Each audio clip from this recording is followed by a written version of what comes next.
All right, everybody, welcome. You're at the summative assessment for the Media and News Literacy unit. So for this particular unit, there's going to be two must-dos. These are two assignments that you are expected to complete. There's some additional aspire to do activities as well. But the very first must-do for this particular unit is a news report.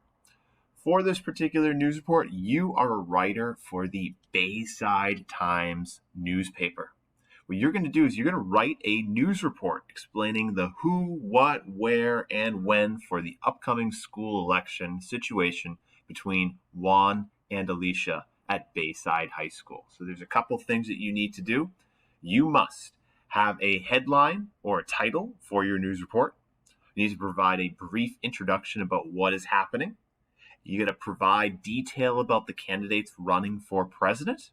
You got to provide information about how people, that would be students and teachers, feel about the candidates, and provide a brief conclusion wrapping things up about the event. So there's a particular rubric as to how you're being graded on the particular assignment. You can see it right there. 3, which is reaching, that's what you want to all get. 2, which is developing, and 1, which is entering. So where are we going to be able to find that particular information? You can find that particular information in the summative assessment sheet that you have right here. All of you are going to have a copy of this, which provides information about the particular situation, the election for student council between Juan and Alicia. You can see there's information about the particular candidates. Provides you information about the election itself. It provides you information about the surveys that had been conducted by the newspaper, the Bayside Times, and also when and where the election is taking place. So you're going to need that information to help you write your news report. Okay, so I'm going to be modeling right now an example of what this would look like with two completely different individuals.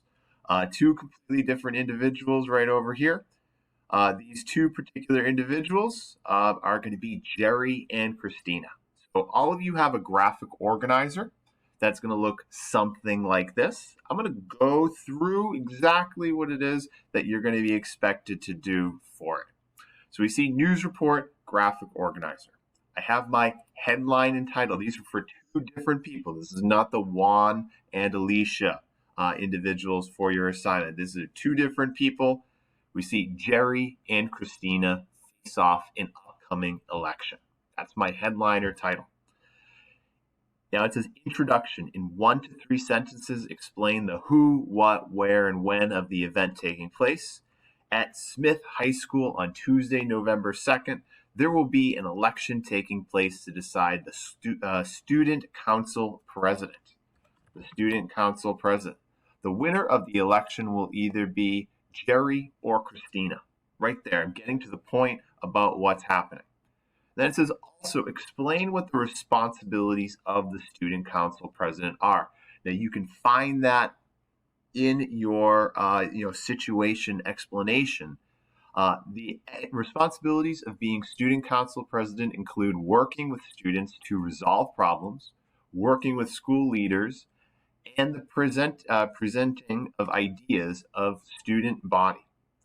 Furthermore, the president has the responsibility of leading school council meetings or student council meetings. And organizing student activities and events. Okay, so I've explained what the responsibilities of the student council president are.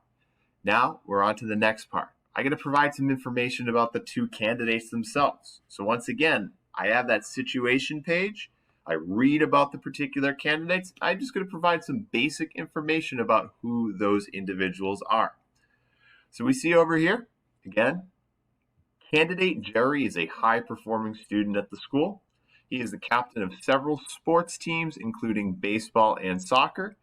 In addition, he is a member of the Inclusivity Club and Poetry Club. Although Jerry is involved in these activities, his decision to get an after-school job to pay for his new car has led him to miss some practices and club events. Christina is also running for student council president. She helps lead the community service club and created the school's ultimate frisbee team.